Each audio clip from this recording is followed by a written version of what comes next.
کہ مردوں عورتوں کی شادیاں دیر سے کی جائیں تاکہ بچے پیدا کم ہوں۔ اس نظریہ سے متاثر ہو کر ہمارے پڑھے لکھے گھرانوں میں 25-25 30-30 سال تک شادی نہیں ہوتی، حالانکہ اس معاشرے میں کافی خرابیاں پیدا ہوتی ہیں۔ یہ لوگ بلوغت کی عمر کے بعد بھی 10-12 سال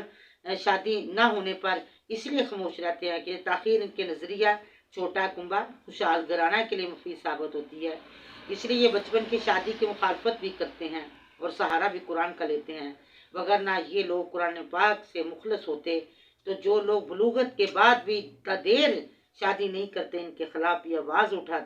اٹھانی چاہیے، کیونکہ قرآن ایک صاف ستھرے معاشرے کے قیام کا حکم دیتا ہے، چھوٹا کنبہ خوشحال گھرانہ کا پرچار نہیں کرتا۔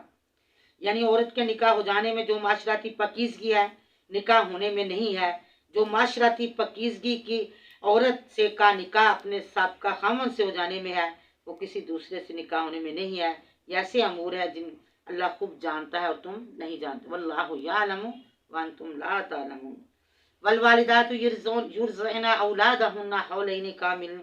آگے حکم میں وہ مائیں داخل ہو چکی ہیں کہ جن کو طلاق ہو چکی ہے، خواہ وہ عدت میں ہو یا عدت میں گزر چکی ہوں، اگر وہ حاملہ ہے اور فرمایا مائیں بن چکی ہیں تو اپنے بچے کو 2 سال دودھ پلائیں گی۔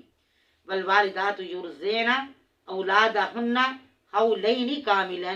لمن اراد ان یتم الرضاعہ، یہ اس شخص کے لیے ہے کہ جو اپنے بچے کو دودھ پلانا چاہتا ہے۔ وعلی المولود لہ رزقہن، اب جو بچے کا اور ماں کا خرچہ ہے وہ باپ ادا کرے گا، رزقہن و کسوتہن، اس کا کھانا، اس کا پہننا، اس کا ہر چیز کا خیال رکھنا بالمعروف۔ لا تکلف نفس الا وسعها، اللہ تعالیٰ کسی کو اس کے بس طاقت سے زیادہ تکلیف نہیں دیتا۔ یہ نہیں ہے کہ اگر باپ 1000 کماتا ہے روزانہ تو اسے کہو کہ یہ 1000 ہی، یعنی جو بھی اگر تو یعنی امیرانہ ہے امیرانہ خرچہ دے، غریب ہے غریبانہ دے، اللہ کسی کو بھی نقصان نہیں پہنچاتا۔ لا تضار والدۃ بولدہ، نہ ماں کو یعنی ضرر دیا جائے اس کے بچے اور نہ باپ کو اس کے بچے کے لیے ضرر دیا ہے کہ اس کا بچہ ہے وہ یہ اتنا خرچہ،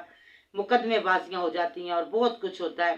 لیکن یہ اس کی استطاعت کے پر جو ہے نا وہ اس کا خرچہ ہوگا۔ وعلی الوارث مثل ذلک، اور اوپر وارث کے بھی اسی طرح۔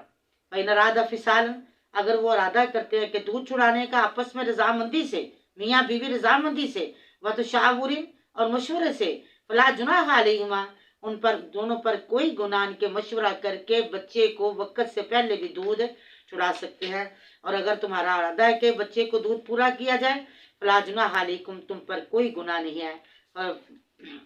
اذا سلمتم ما آتیتم بالمعروف، جب ان کو یہ دستور کے مطابق اس کا معاوضہ دے دو جو تم نے طے کیا ہے۔ واتقوا اللہ، اور یاد رکھو اللہ سے ڈرتے رہو، ان اللہ بما تعملون بصیر، اللہ تمہارے تمام اعمال کو دیکھ رہا ہے، خوب دیکھ رہا ہے۔ آگے حکم دیا والذین یتوفون، اور وہ لوگ جو فوت کیے جاتے ہیں منکم، تم میں سے، عام حالت میں بیوہ کی عدت 4 ماہ 10 دن، لیکن اگر حاملہ ہو تو اس کی عدت وضع حمل ہے، بیوہ کی سوگ منانے کی مدت ہے۔ چنانچہ آپ صلی اللہ علیہ وسلم نے فرمایا کسی عورت کا وجوہ اللہ اور قیامت پر اگر ایمان رکھتی ہے کسی میت پر 3 دن سے زیادہ سوگ نہ کرے، مگر اپنے شوہر کی جس پر 4 ماہ 10 دن عدت لازمی ہے۔ حضرت ام عطیہ رضی اللہ تعالی عنہا فرماتی ہیں ہمیں کسی بھی میت پر 3 دن سے زیادہ سوگ منانے سے منع کر دیا گیا مگر خامد کے جس پر 4 ماہ 10 دن سوگ منانے کا حکم ہے، اور حکم یہ تھا کہ ان دنوں میں نہ ہم سرما لگائیں گی، نہ خوشبو، نہ ہی رنگے ہاتھوں کو رنگیں گی، نہ بہت بھڑکیلے رنگ دار کپڑے پہنیں گی، اور ان کی بناوٹ ہی رنگین دھاگے کی ہو۔ البتہ یہ اجازت تھی کہ ہم میں سے کوئی جب حیض سے پاک ہو جو غسل کرے تو قسط الاسفار، یعنی خاص خوشبو ہے وہ ہمیں یعنی لگانے کا حکم دیا، اور ہمیں جنازے کے ساتھ بھی جانے سے منع کیا۔ فرمایا وہ لوگ فوت کیے جاتے ہیں اور چھوڑ جاتے ہیں بیویاں، وہ بیویاں کیا کرے، یتربصن بانفسہن 4 اشہر وعشرہ، 4 ماہ 10 دن وہ عدت میں رہیں گی۔ فائزہ بلغنا، اور جب پہنچ جائے اپنی عدت کو یعنی عدت مکمل ہو جائے تو فلا جناح علیکم، ان پر کوئی گناہ نہیں ہے کہ وہ یعنی اگر نکاح کرنا چاہیں عدت کے بعد نکاح کر سکتی ہیں۔ فیما فعلن فی انفسہن بالمعروف، جو اپنے لیے وہ بہتر سمجھیں وہ کر سکتی ہیں، نکاح کر سکتی ہیں۔ واللہ بما تعملون خبیر، اور اللہ ساتھ اس چیز کے جو تم عمل کرتے ہو خبر رکھنے والا، یاد رکھنا۔ ولا جناح علیکم فیما عرضتم بہ من خطبۃ النساء، اور تم پر کوئی پکڑ نہیں ہے، گناہ نہیں ہے بیچ اس چیز کے جو گرہ باندھتے ہو ساتھ اس کے عورت کے منگنے کرنے سے، یا چھپاتے ہو تم بیچ اپنی جانوں کے۔ علم اللہ، جانتا ہے اللہ، انکم ستذکرونہن، ان قریب تم ذکر کرو گے، یعنی عدت اللہ تعالیٰ نے اس لیے مقرر فرمائی ہے معلوم ہو سکے کہ عورت اپنے مرنے والے خامن سے حمل تو نہیں ہے، اگر حمل ہو تو عدت وضع حمل ہے، تاکہ نسب میں اختلاط واقعہ نہ ہو جائے۔ 4 ماہ 10 دن گزرنے کے بعد ایسے نکاح کے معاملے میں وہ عورت خود مختار ہے، اس یعنی مدت میں جتنے یقینی طور پر معلوم ہو سکتا ہے کہ یعنی 4 ماہ 10 دن میں کہ متوفی خامد کا حمل ہے یا نہیں ہے۔ اور فرمایا یہ یقینی بات ہے کہ اگر تمہارے دل میں اس کے نکاح کرنے کا ارادہ، تم یقیناً اس بات کو دل میں رکھے ہوئے ہو، لیکن اس کا خیال بھی مغلوب ہو کرنا، یعنی جس وقت عورت عدت میں ہو تو تم ان کو نکاح کا پیغام نہیں دے سکتے، حتیٰ یبلغ اجلہ، حتیٰ کہ وہ اپنی عدت مکمل کر لے۔ وَاعْلَمُوا أَنَّ اللَّهَ يَعْلَمُ مَا فِي أَنفُسِكُمْ، اور اس بات کو یاد رکھو اللہ جانتا ہے جو تمہارے دلوں میں ہے۔ فَاحْذَرُوا، اللہ سے ڈر جاؤ، ڈرتے رہو۔